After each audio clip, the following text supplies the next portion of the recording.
안녕하세요. 해달라입니다. 작년 말 이코노미스트지는 대한민국 총선에서 야당이 이길 것이라고 예측을 했죠. 사실 이코노미스트지의 예측이 맞아떨어진다면 그 다음 순서는 NWOG가 암시를 하고 있는 것처럼 윤석열 탄핵과 IMF 그리고 계엄령, 2차 한국전쟁, 한반도 적화로 이어지겠죠. 왜냐하면 이코노미스트지는 NWOG, 즉 신세계 질서 정부의 기관지이기 때문이며 그동안 NWOG의 아젠다를 사람들에게 꾸준하게 전달을 해왔기 때문이죠. 그래서 이번 총선에서 이코노미스트지의 예고처럼 여당이 총선에서 진다면 한반도 적화로 이어질 수가 있기 때문에 바로 피난을 해야 할 것으로 분석이 됩니다. 왜냐하면 총선 후 계엄령까지 신속하게 일이 벌어진다면 대한민국이 봉쇄가 될 수 있기 때문에 그다음부터는 움직임이 자유롭지 않을 것으로 보이기 때문이죠. 이코노미스트지는 대한민국에서 일어날 일들을 특히 선거와 관련해서 많은 예측을 했었는데 거의 다 맞아떨어졌다는 것이죠. 특히 박근혜와 문재인 대결 당시 박근혜 대통령의 당선, 윤석열과 이재명과의 대결에서 윤석열 당선을 예측을 했었죠. 사실 예고라고 보면 되겠죠. 그리고 148 카드에서도 윤석열의 당선이 예고가 되어 있었죠. 앞서 말씀드렸다시피 이코노미스트지는 NWOG의 기관지이기 때문에 그들의 계획을 특히 예고를 충실하게 우리들에게 전달을 해주고 있으며 이것을 바꾸어서 말을 하면 자신들의 예고를 눈치껏 알아차린 사람들은 미리 알아서 각자 대비를 해서 생존을 하라는 것이죠. 그렇기 때문에 윤석열이가 고의적으로 의사정원 사태를 일으키지 않았다면 이번 총선에서 대승은 따놓은 당상이었지만 총선을 얼마 두지 않은 시점에서 의사 집단을 악마로 몰아가며 갑자기 고의적인 정치적으로 자살을 하는 것은 NWOG의 지시에 따른 것으로 이코노미스트지의 이번 총선 예측을 충실하게 수행을 하고 있다고 보면 되겠죠. 그래서 이번 선거에서 야당이 승리를 한다면 윤석열 탄핵으로 이어질 것으로 보입니다. 개인적으로 예전에 박근혜 대통령이 한번 탄핵을 당했었기 때문에 우리 국민들도 탄핵으로 인해 일어난 여러 가지 사회, 정치적인 혼란을 한번 겪어봤기 때문에 두 번 다시 현직 대통령을 탄핵을 하지 않을 것이라고 생각을 했는데 이번 의사정원 사태와 돌아가고 있는 정치적인 상황을 보면 충분하게 윤석열이가 탄핵을 당할 수 있다는 예측이 나왔습니다. 물론 NWOG의 계획에 의해서 일어나고 있는 것이겠죠. 사실 실천 넘물이라는 것은 어떤 사건에 대해서 굳은 편견을 가지고 거기에 맞춰서 분석을 하는 것이 아니고 유동적으로 또 탄력적으로 계속 목표물을 향해서 궤적을 수정하는 미사일과 같다는 것이죠. 그래서 실전 업무론으로 분석을 하지만 현실에 바탕을 두는 것이 바로 실전 업무론의 장점이라는 것이죠. 그래서 박근혜 대통령이 당한 탄핵을 이번에는 문재인의 키저인 윤석열이 탄핵을 당할 수가 있다는 것이죠. 현직 대통령의 고의적인 정치적인 자살로 인해서 만약에 이번 총선에서 이코노미스트지 예고처럼 야당이 승리를 하고 그리고 여당 내에서 반란표가 일어나서 박근혜 대통령 때처럼 야권과 야합을 해서 재적 의원 과반수 탄핵 발의와 재적 의원 3분의 2 찬성으로 현직 대통령을 탄핵을 시킬 가능성이 점점 더 높아지고 있죠. 만약 대통령 탄핵이 일어나거나 시도되고 있는 가운데 IMF가 올 수가 있으며 만약 탄핵이 진행된다면 윤석열은 계엄령을 선포를 하고 국회를 해산을 시키겠죠.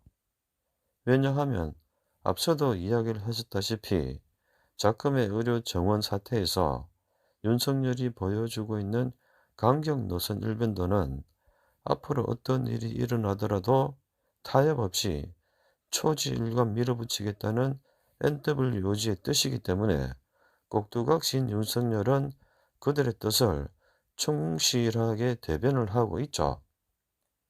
그래서 NWOG의 지시대로 움직이고 있는 꼭두각시에 불과한 윤석열의 의사정원은 결국 대한민국의 혼란을 야기하는 것을 목표로 하는 것이기 때문에 그들의 목표대로 한반도 적화를 향해서 간다는 말이죠. 그리고 이번 대한민국 적화는 처참한 결과를 가지고 오게 될 것으로 예측이 됩니다. 왜냐하면 대한민국 국민들은 한반도가 적화된다는 생각을 꿈에서조차 생각을 하지 못하고 있기 때문이며 그 결과 모든 국민들이 아무런 생각 없이 넋놓고 있다가 대한민국이 적화되는 순간까지도 탈출을 하지 못한 채 본토에 갇혀 버릴 것이기 때문이죠. 그리고 김정은의 예고처럼 한반도 적화 후 대사륙이 벌어지게 될 것으로 보입니다. 그렇기 때문에 앞으로 이코노미스트지의 예고처럼 세 번의 피난 기회가 사람들에게 주어질 것으로 보입니다. 첫 번째, 만약에 이번 총선에서 야당이 승리를 하는 것이고, 두 번째, IMF가 일어나는 것이고, 세 번째, 윤석열이가 탄핵을 당하게 되는 것이죠. 이런 세 번의 기회를 놓치게 되면 그 다음에는 대한민국을 탈출할 기회는 현실적으로 어려워진다고 예측을 할 수가 있겠죠. 왜냐하면 실전 업무론으로 분석을 하면 이 세 번의 기회를 놓치게 되면 곧바로 한반도 적화로 이어질 수가 있기 때문에 앞뒤 돌아보지 않고 바로 제주도로 이주를 해야 할 것으로 예상이 됩니다. 총선 이후로 윤석열이가 탄핵을 당하고 그 전후로 IMF가 올 것이고 또 계엄령이 선포가 되고 대한민국 자체가 봉쇄가 되는 기간이 생각 외로 짧은 시간 내에 일어날 것이기 때문에 육지에서 제주도로 넘어올 길이 다 막히게 되겠죠. 그래서 이러한 것들을 예상을 해 볼 때 나중에 148 카드를 통해서 전쟁 일주일 전 한반도와 대한민국에서 어떤 충격적인 일이 벌어진다고 하는데 북한의 기습남침 일주일 전에 충격적인 일이 벌어진다고 하더라도 이미 윤석열의 계엄령을 통해서 대한민국 전체가 봉쇄가 되었기 때문에 탈출하기가 어려워진다는 것이죠. 그래서 미리 앞서서 준비를 하고 대비를 해서 떠나는 것이 좋을 것이라고 예상이 됩니다.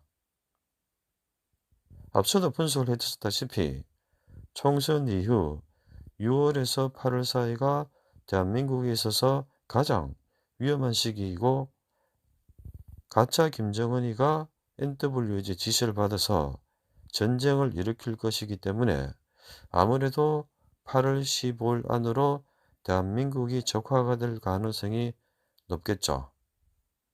물론 항상 실전 업무론으로 분석을 해드리지만 대한민국과 북한의 모든 정치인들과 지배 엘리트들은 NWOG의 꼭두각시들이죠. 그래서 김일성이나 김정일, 김대중, 노무현, 문재인 모두가 그들이 써준 시나리오대로 움직이다가 대통령을 마쳤고 또한 북한에서는 진짜 김정은은 사망을 했는지 가짜 김정은이가 또한 대한민국에서는 윤석열이가 설치고 다니기 때문에 종래에는 결국 NWOG에게 한반도를 양도하기 위해서 적화로 간다는 것이죠. 그래서 윤석열 정부는 대한민국의 마지막 정부가 될 것으로 예측이 되며 2차 한국전쟁이 터지면 3일 안에 윤석열은 북한의 특수부대의 표적이 되어서 정부 요인과 함께 암살이 될 것이며 대한민국은 한반도 지도에서 영원히 사라지게 되겠죠. 결국 NWG의 계획에 따라서 3차 세계대전 이후 남과 북은 약 80만 명만 생존을 한 가운데 약 200년 만에 완전한 통일을 이루게 되기 전까지 제주도에서 임시 대한민국 정부를 수립을 할 것으로 보입니다. 부디 잘 살아남으시기를 기원을 드립니다. 물론 음모론적인 측면에서 바라본 나의 분석이 그렇다는 말이기 때문에 맞는지 틀리는지 알 수가 없으며 현실적인 판단은 각자의 책임 하에 스스로 알아서 결정을 해야 합니다. 이상 헤드라였습니다.